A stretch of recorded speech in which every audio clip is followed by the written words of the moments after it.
everyone, I'm going to do a lovely berry makeup. I'm going to be using this lovely shade by Bare Minerals called Werk and this beautiful palette by Stila. But I don't want to overdo the kind of pinky berry vibe because just too much is always too much. So I'm going to be using a little bit of the sort of taupey brown matte, and then I'm going to top it up with a bit of the berry colour. Anyway, I've started doing my foundation because you don't want to see too much repetitive makeup work, do you? And I used the Body Shop Fresh Nude foundation, which I'm really enjoying. And actually that was part of my vegan edit, which surprisingly didn't do that well in terms of views. I just thought that it'd be really popular because it is one of those categories that people are talking about a lot and changing the way that they live. But no one really wants to know too much about vegan makeup. Anyway, I will make sure that all my makeup that I used is very, very balanced. I'm going to go in with the Perricone No Makeup Concealer, which I'm really loving at the moment. This again is much lighter than my foundation, but for me, where I'm particularly dark, I really want to make sure that I create light in that area because it gives shape to my face. Now, I'm sure I've told you this before, when you put your concealer on, you need to really make sure that you push it into the skin and almost give it a few moments to settle in so it's got time to sink into the skin. If you're putting it just over moisturiser, you need to just blend it again very slowly into the skincare to blend in with your skin, and you wouldn't want to use a colour this light, but because I've obviously used a foundation, I can blend the two shades together to almost create a third tone. But for me, just because I want to kind of create that brightness, I just use my ring finger and just push, it's quite nice actually, just push the concealer into the skin. Don't do that kind of like windscreen wiper effect, and it will balance out after a while, but it just really helps to kind of add a little bit of shape to your face, and once you've put a little bit of blusher on, it all tends to even out. I'm just going to go in with a little bit more of the foundation just around my nose here. I don't want to put too much concealer on. I'm using a heavier base than I normally do, just because in the winter, well, autumn, my skin just needs a little bit more help in terms of the coverage than it does in the summer when it's a little bit warmer. So I'm just going to use that same foundation, not a concealer, just around my nose area. So I'm going to start with Daniel Sandler's Watercolour in Caress. Now these are multi-award-winning blushers. Give them a little shake because they're an oil and water formula. And this isn't obviously a very kind of berry colour, but if I put pink cheeks with pink eye and pink lips, just all be too much. So I always put just a little bit on my hand, and then I go in with a nice synthetic brush. This one's Revolution. I just love the shade. I know it's been quite difficult for people to find this brush. I'm sorry, it must have been part of a gift pack. I did go into Superdrug the other day to have a look for you all, but they didn't have any there either, and they weren't online, so I'm a bit rubbish at things like that, sorry. I just hope that emphasises the point that I am not trying to make money out of this, trying to build a big community, definitely, but I'm not putting products on these films that to make money for myself, clearly. So this just gives a lovely flush. Now I'm being quite liberal, I suppose, with this blush. I'm extending it quite far over my cheeks because I want a little bit more warmth than I normally do. And because it's just such a soft colour, it just kind of gives that gentle wash of colour, I suppose. And that just gives a nice bit of warmth, especially with the colour that I'm wearing. It's a really pretty shade, that. I'm going to go in with my powder next. Anastasia Beverly Hills has new translucent powder. Sorry, it's not translucent at all. It comes in about 8 shades. The colour is really lovely of the products. This one is Banana, because it's got great pigment in. So when I put this powder on, as you'll see in 2 seconds, it really gives great coverage. And again, because I'm really red around my chin, it really polishes my skin up. And I've been really enjoying sort of using it, this is not a very glamorous way to explain it, around my sort of beard area of my face, because that area and around my nose, either side, is where I need most coverage. I could do it on my temples where I've got my pigmentation, but sometimes I just can't be bothered. But here I feel much more polished if my skin looks a bit even. So I'm just going to buff that powder just around the chin area, that's my setting area, and just into my blush. To be quite honest, I'm really happy if the rest of my face is glowy, because that's the look that I love, because it makes my skin look fresher.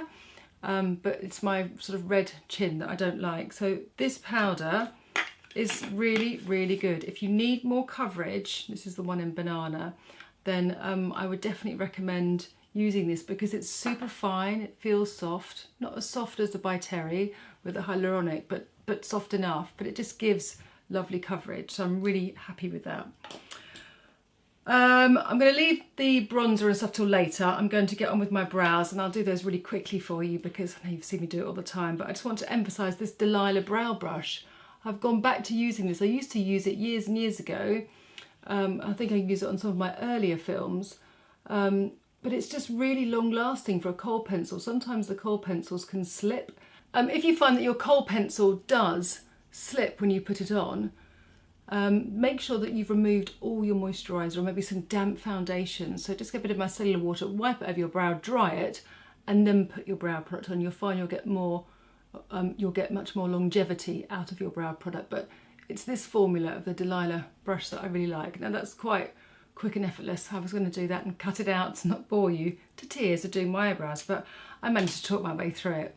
Okay, so let's go in with the Stila palette, which is absolutely gorgeous. So this colour here, just looking down, so I'm just looking at my screen there, and this beautiful rosy colour. I found that if I use these two together, it became too rosy, so I just like the softness of this to give my eyelid shape, and then this is a sort of decoration. So let's go straight in with the matte colour first. Straight over my lid.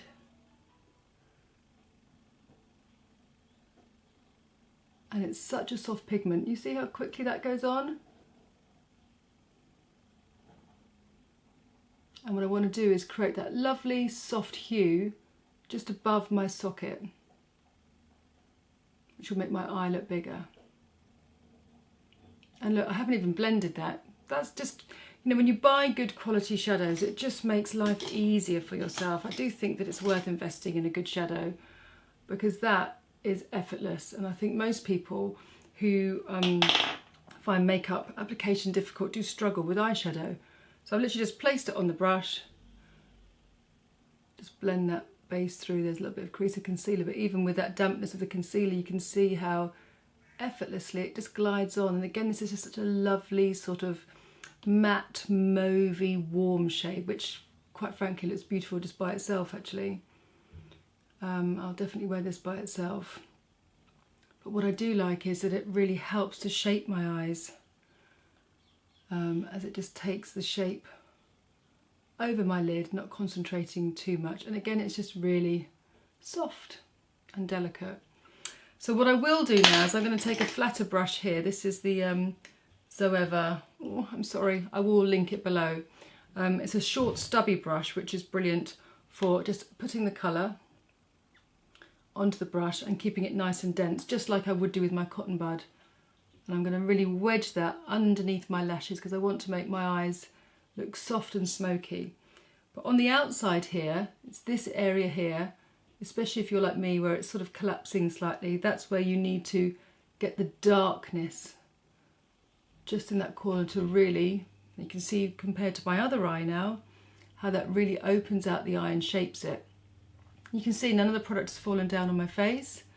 It's a really, really lovely formulation. So again, going in on the other side, really wedging it right as tight as I can to the lashes, because that's where I want to get the shape, and then pushing it on the outside. And going into the socket like that, and smudging underneath. Right, I'll just finish off underneath and just use my finger just to smudge that. And I'm just going to take a really clean, fluffy brush and just to make sure that I really feather the line that meets my base from the shadow, so that it's just very soft. Okay, so now we're going to go in with a lovely sparkly shade, and I'm going to use the same brush. Right, so tip your head back when you put the sparkles on so it doesn't fall onto your complexion, or obviously do your eyes first. Once the product is pushed into the eye area, you then won't have that fallout. Oh, so pretty. And look how green that's making my eye. Now I'm going to take a little trickle underneath, but very delicately, because, make sure I'm tapping, I want to keep the structure there with the matte shadow. Tip my head back, do my lid. So this is just literally just to kind of sit gently on top of that shape you've created. Don't worry, I blend that through in a minute, but you need to get it on before you soften it, otherwise you just don't get any colour payoff whatsoever. Yeah, my eyes look really green, that's nice, very flattering. So I'm going to take the clean brush and just blend it through, and then you can see how the sparkles just soften, so you get a little bit of sparkle payoff there, which is really delicate and pretty, but you still get the colour, and it kind of blends out into a sort of peachy pink. Just going to get a cotton bud and soften that line there. So on the outside here I've just got that lovely structure, and then I've just got the sparkles there, and I need to put a little bit more here just to blend that in to the other eye, not too close. You can see how far down I've gone underneath, just blending it down, because what that does is it really makes your eyes look bigger. But nothing looks perfect until you put your mascara on. A new find is Grand Entrance. It's a mascara by Elizabeth Arden. I don't use a huge amount of Elizabeth Arden. Obviously we know Elizabeth Arden famous for its 8-hour cream, but this is a lovely brush. Again, short bristles, long, and it allows you to deposit lots and lots of mascara on. I really like this one. I really use the shape to push and apply the mascara very easily to the lashes. And this one lasts all day as well. It doesn't dry out, but no, this is a great new find. I like the long, slim brushes.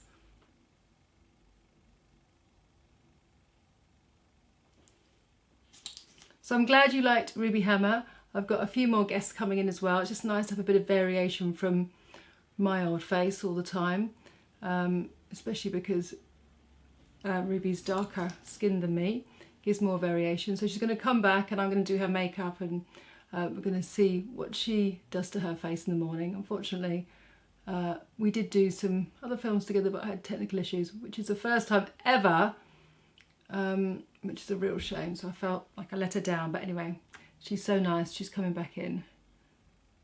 And this look, if you put eyeshadow underneath, you need to make sure that you put the mascara underneath too. Now, any kind of dramatic eye look needs to have the lashes as dominant as possible. If you use a lot of eyeshadow and you kind of skip the mascara, or use a mascara that really needs to be put in the bin, and your lashes aren't dominant, you just make your eyes look smaller. Mascara is the biggest and quickest way to open out and to prettify your eyes. So if I just, as you saw before, just put a little lick of mascara on with this look, it really wouldn't work. And just soften that underneath there, and any little bits that have fallen down, just whisk them away. You might just need to apply a little bit more blush as well, I think, just to balance that out. When you do one thing, sometimes you do your blush, you think, oh, that looks quite strong, and then you put a stronger eye on, and then the strength of the blush disappears, and it is only cream and I haven't set it, so I'm just going to add a little bit more there, just to add that warmth to my face to kind of balance out with the eyes.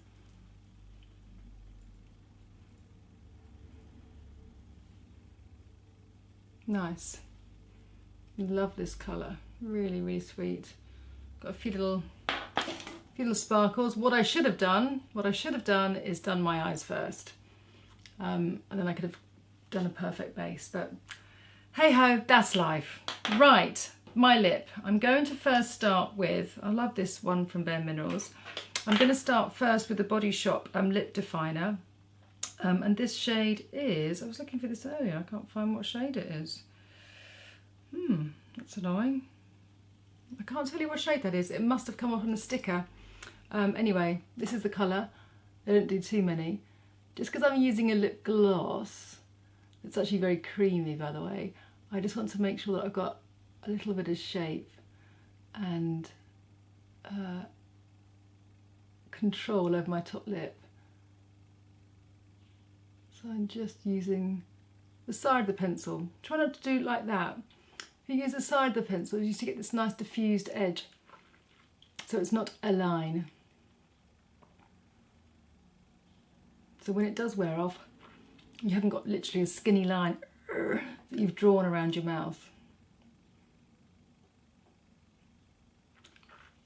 I'll have a look online and see if I can get the name of this lip liner for you, because it's a classic, isn't it? It's just warm. It's just quite nice actually by itself, to be fair. Really lovely. Ooh, is this the end of the look, or shall I carry on? I'll have to carry on, but that's a really nice step, and quite nice if you're wearing all those lovely camel colours and those coats, and it's a really, really pretty liner. And I must tell you, it's soft as well. But because we're going for the berry look, and that's what I've got in mind, this look definitely works. And it's funny because I've put all these things together and I've tried aspects of them to show you, and I'm thinking in my head what to show you next week, and I think, oh, I've tried that, or this is new, but I'm going to continue because this is such a lovely colour. This is what I call like a comfy makeup, which I know it sounds ridiculous because it's obviously quite a made up look, but these colours are so warm. Now, I've got a nice shape to trace this through, and it's very hydrating, this lip gloss, but it's not sticky. I think no one really wants to wear a lip gloss anymore that sticks.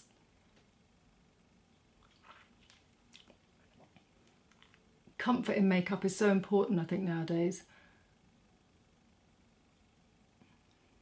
Or maybe it's just an age thing, you know. When you get older, you just don't want to have things that are annoying on your face. So I'm going to take this as close as I can to the line, the lip line, and to make it perfect, I'm just going to take a cotton bud and just push it away from that line. So I've got the colour implanted in my lip, but that just gives a lovely, lovely texture. I really like this. I think it's just a nice, fresh way to wear your makeup in this seasonal time. It really brings out the green in my eyes, and it just adds a bit of freshness in terms of that it's not just browns and golds. It just kind of adds a little bit of soft dimension. I could have put lots and lots of eyeliner around my eyes, but I wanted to keep it sort of feminine and soft. Well, I hope you like the look, and I look forward to speaking to you below, and thank you for being such a lovely bunch of subscribers. I am very, very lucky. See you next time.